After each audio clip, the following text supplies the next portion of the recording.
गायों की एक झुंड से एक गाय निकलकर बीच जंगल चली जाती है और बीच जंगल में जाकर वो एक दलदल में फंस जाती है। उसकी आवाज सुनकर एक शेर उससे आकर्षित होता है और उसे खाने के लिए, उसका शिकार करने के लिए वो शेर जैसे ही उसकी ओर दौड़ता है, वो शेर भी उसी दलदल में फंस जाता है, गाय से कुछ दूर।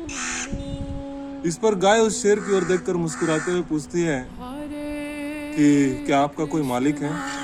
इस पर शेर कहता है कि मालिक और मेरा, मैं ही इस जंगल का मालिक हूँ, मैं ही इस जंगल का राजा हूँ। तो इस पर गाय मुस्कुराने लगी और कहने लगी, तब तो तुम्हारा अंत निश्चित है। तो इस पर शेर ने कहा, क्यों? तो गाय ने बताया कि मैं जिस प्रकार से भी दलदल में फंस चुकी हूँ, मेरा मालिक शाम को जब सारे गायों को लेकर अपने गांव को लौटेगा और उन्हें गिनने के बाद उसे समझ में आएगा कि मैं नहीं हूँ, तो मुझे खोजता हुआ वो वापस जंगल आए। और जंगल आने के बाद वो जब मुझे यहाँ दलदल में फंसा हुआ देखेगा तो वो मुझे तो यहाँ से निकाल कर ले जाए।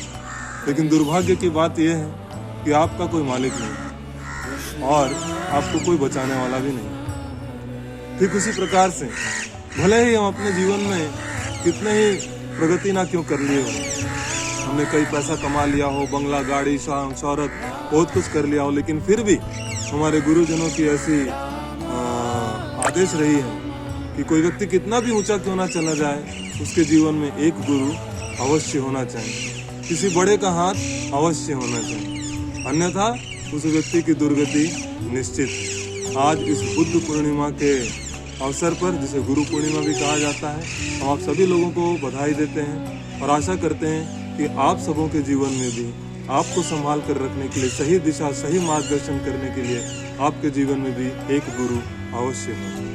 हरे कृष्ण।